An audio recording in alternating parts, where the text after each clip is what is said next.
Your unconscious mind, skillfully directed, can and will transform the impossible into the possible, and the possible into the probable, and the probable into your desired outcome.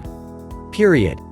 I was sitting here thinking of the conversation we had the other day about the powerful resource that we as human beings have in the unconscious mind, what some people refer to as the subconscious mind. Now, I have found that my unconscious mind continues to bring the subject of our conversation back into my conscious awareness, and I am getting back to you to respond to some of your comments and questions about how we can skillfully use our unconscious mind, for our own good. Now, every day, my office is filled with clients that are quite successful in many ways, and I find that they all share a few things in common.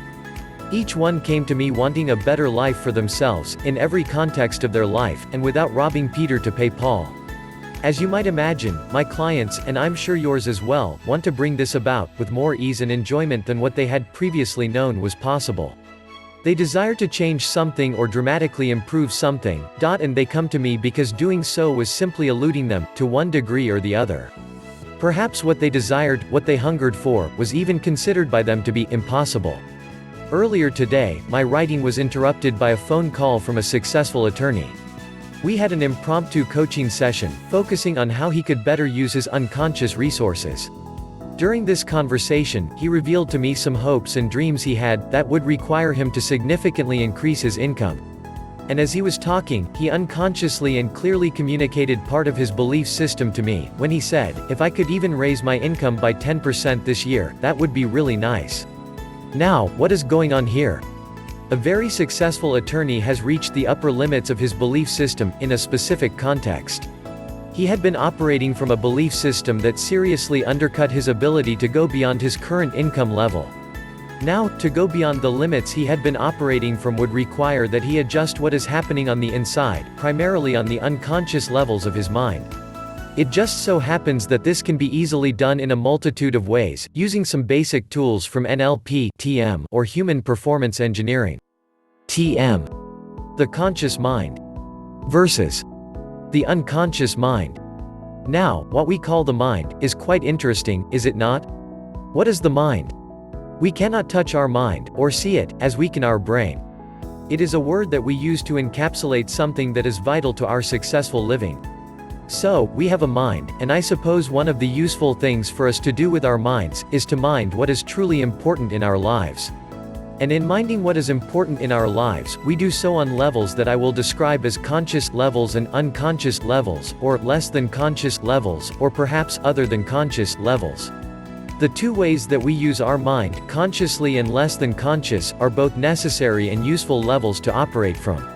It's not that we have two separate minds, by the way, we simply use our mind on both conscious and unconscious levels. Defining conscious mind and unconscious mind. Moving along, and so that we are on the same page, so to speak, let me define how I am using the various terms concerning how our mind operates. The conscious level is that level we operate from whenever we are consciously aware of something. The unconscious level encompasses everything else. Meaning, everything that you are not consciously aware of at this very moment. For instance, right now, you are aware of a few things on a conscious level and you are also aware of an unknown number of things on the unconscious level. I am, as well. For instance, right now, I am consciously aware of the feeling of the chair I am sitting in, as well as of the pleasant sound of the airplane flying over my office. I'm also consciously aware this moment of the sounds of others from outside my office. As I began to think about these things, a few other things came into my conscious awareness. Such as the feel of my fingers as they move across the keyboard. As well as my desire to pop in a music CD. All of the things in the preceding paragraph were in the realm of my unconscious awareness, before they moved into the realm of my conscious awareness. This is the way it works as we paying attention to things consciously, and less than consciously, as we move through time and space, in a manner that we call life. While thinking about this, it is helpful to recognize that the basic beliefs and values that drive most human beings emotionally and behaviorally, are learned on less than conscious levels. This being true, what is the most effective way to change behavioral patterns? Simply put, it is easier to effect change and create new emotional, mental and behavioral patterns, when done on less than conscious levels. When I work with clients on this level, I am able to bring about both remedial change and generative change. An example of remedial change would be to turn a smoker into a non-smoker, which is quite easy to do. Now, without minimizing the value of such a change, the point is that with remedial change, perhaps comparatively speaking, little else is greatly affected from that point on. A smoker can become a non-smoker, and that can be a remedial change or a generative change. If the new non-smoker uses that change upon which to build other changes, he has experienced a generative change. If he or she becomes a non-smoker and stops there, so to speak, the change would be remedial.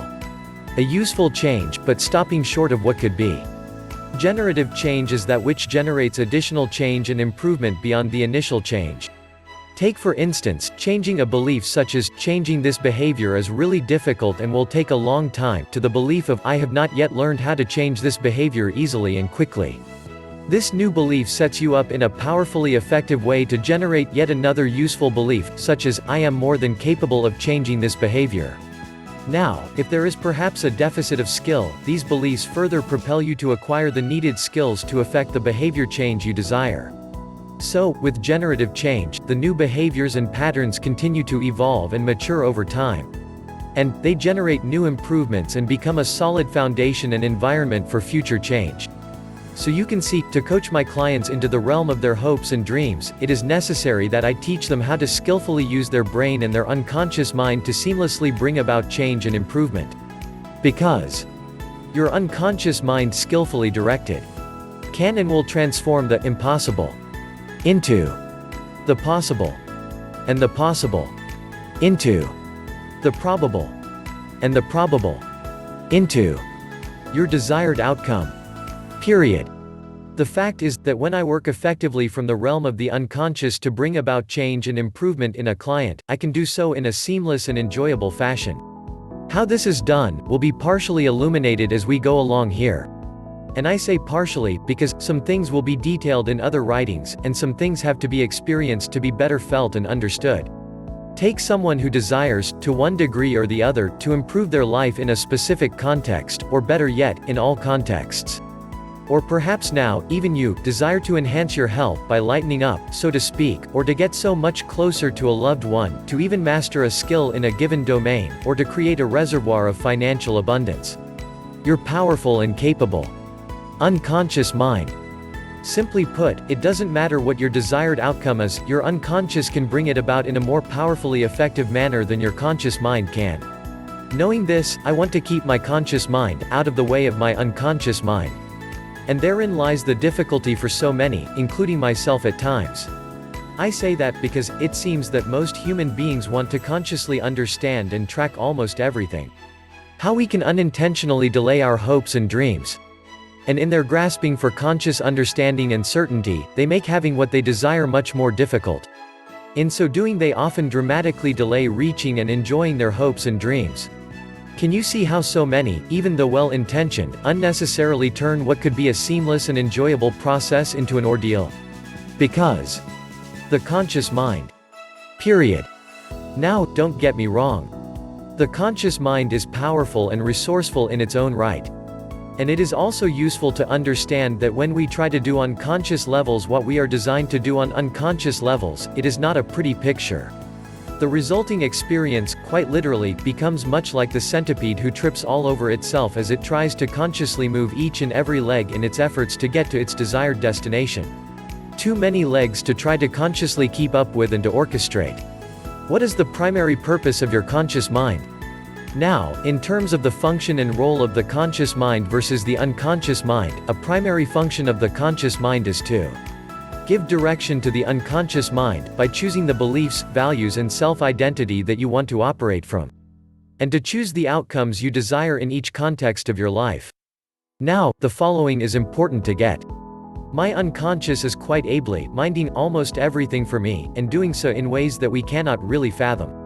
Through my unconscious processes, I can track anything and everything, so to speak, without having to consciously pay attention what I am tracking. I do not have to think about breathing, I just breathe. Meaning, I don't have to consciously think about breathing, because I think about it and carry out the rhythmic process of breathing unconsciously. I do not have to think about digesting my food after a delicious meal. Do you?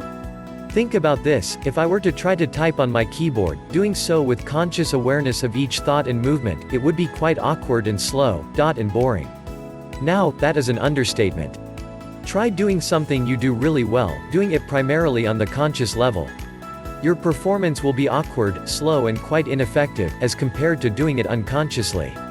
Do you think someone who is operating from the zone is operating from their conscious resources, or their unconscious resources? Your unconscious mind is responsible for genius-level performance. When I am coaching somebody, or when I am on stage speaking, I do not know what I am going to say until I hear myself say it. Why?